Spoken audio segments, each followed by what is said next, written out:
Well, let me start by saying that's absolutely unacceptable. The way we came out and played the game of basketball tonight, it's just it's not okay. It's disappointing with all of us. Look, we're in this together. I'm not putting blame on anyone but the group as a whole. It is just there's no way coming off a good hard practice that that's the effort we get. I mean, they pushed us off our spots. They were more physical than us.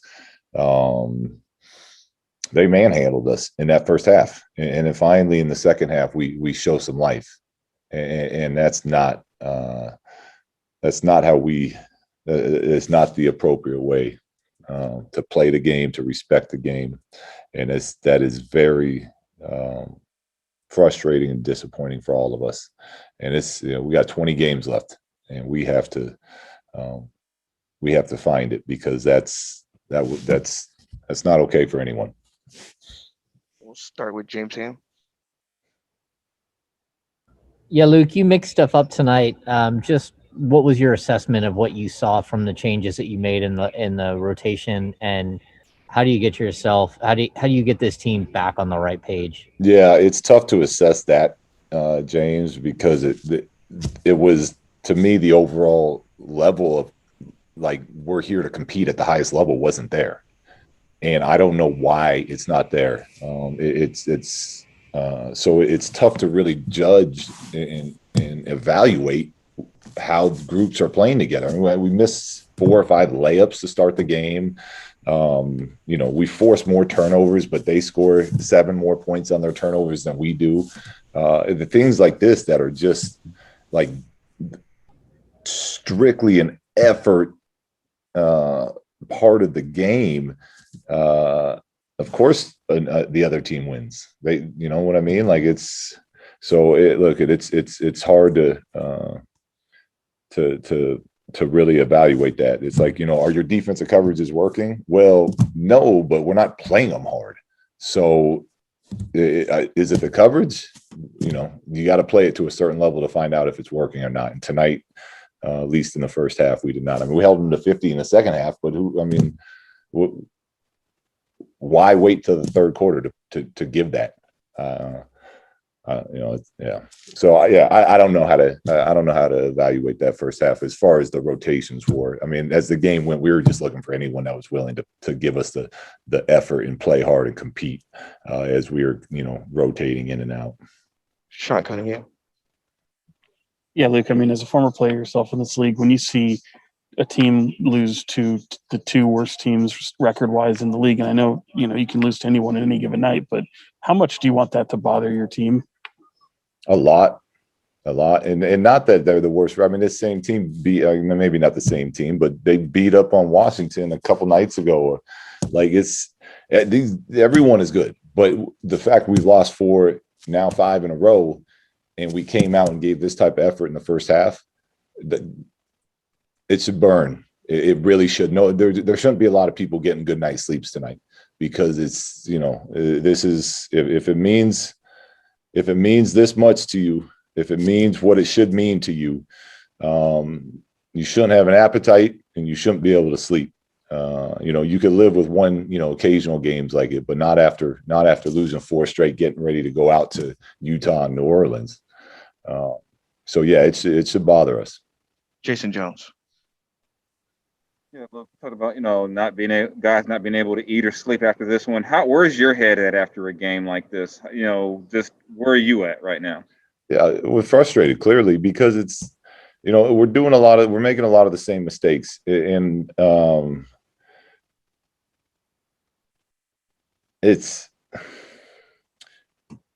we've shown where we can be as a team, and we've shown how bad we can be as a team, and to come out and to go through this again is really frustrating, because you want to learn from your mistakes, and that's what's important. That's when you're building something and you're growing as a team, as long as you're getting better and learning from your mistakes, you can deal with the lumps. And it's still hard, and it's there's sleepless nights, but you can deal with it. But it's every time we lose 1 or 2 games, it turns into a 5 or 6 game losing streak, and we have to we lose our passing, and that happens again. that's pretty frustrating because you've seen it, you know it. We have to do something about it, and as of now, we haven't done anything about it. So we got, like I said, we have some really tough games coming up, and we got to find it again. Marshall Harris. Look, just because both you and your players have mentioned effort repeatedly during this particular losing streak, do you worry at all that the wear of the tear the season has gotten them? Not that they're quitting necessarily. I mean, how do you evaluate when effort is the thing? Yeah, they haven't quit, and there is a big part of it that is wear and tear. I'm fully aware of that. But we have to understand that, yeah, we're aware of it, push through it, fight through it, give more.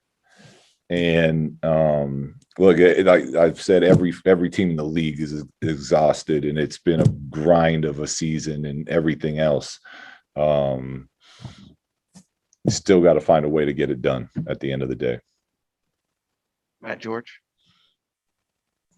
Luke, you've talked before about there's a time in coaching for yelling and getting underneath guys, and time to just stand back and not take that approach. From at least my perspective, it seems like this team lacks that in-game motivator to really rally the team when they're struggling in games like this, moments like this where they come up flat. Do you think the team needs that from you and the coaching staff, from the players? Like, where does that have to come from?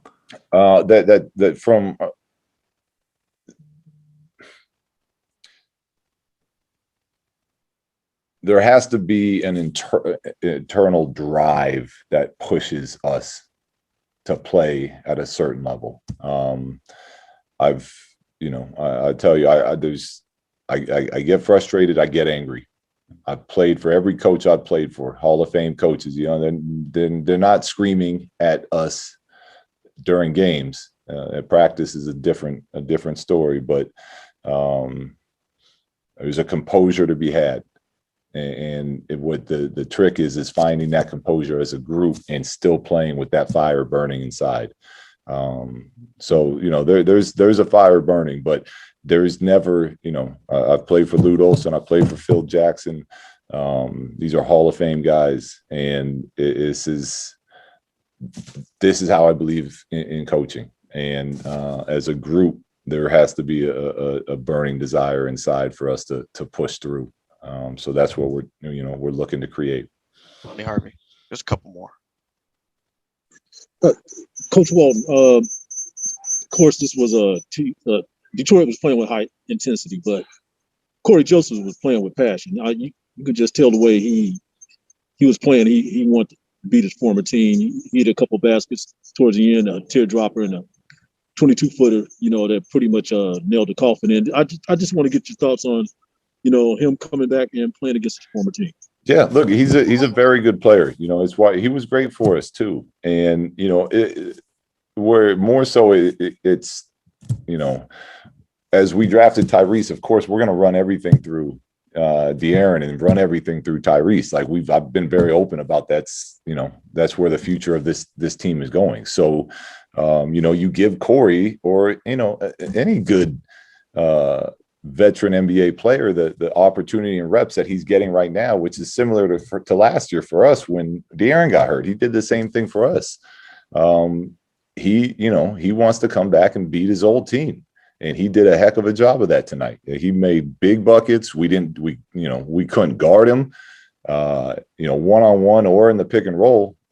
He was going at every one of our guards that we put on him. And give him credit, give the Pistons credit. They outplayed us. They deserved the win. And Corey was great tonight. And that's what, if you're not going to guard anyone, that's what's going to happen. Last one, Jason Anderson.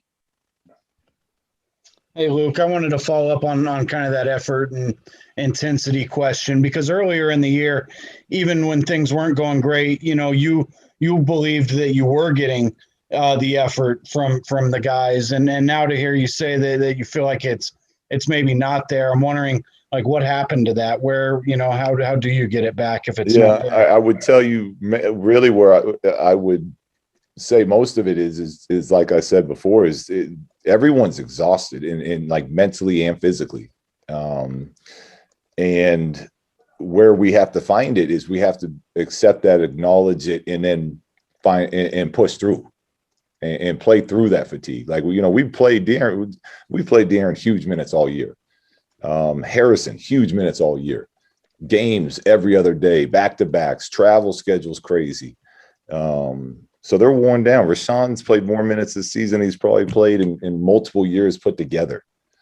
So guys are worn down, but we have to fight through that. That's what this league is. It's, that's why, the money is what the money is. And that's why it's, a grown man's league. That's the highest level of basketball. You got to fight through this stuff. So I'm not saying it's easy, but I'm saying we have to do it.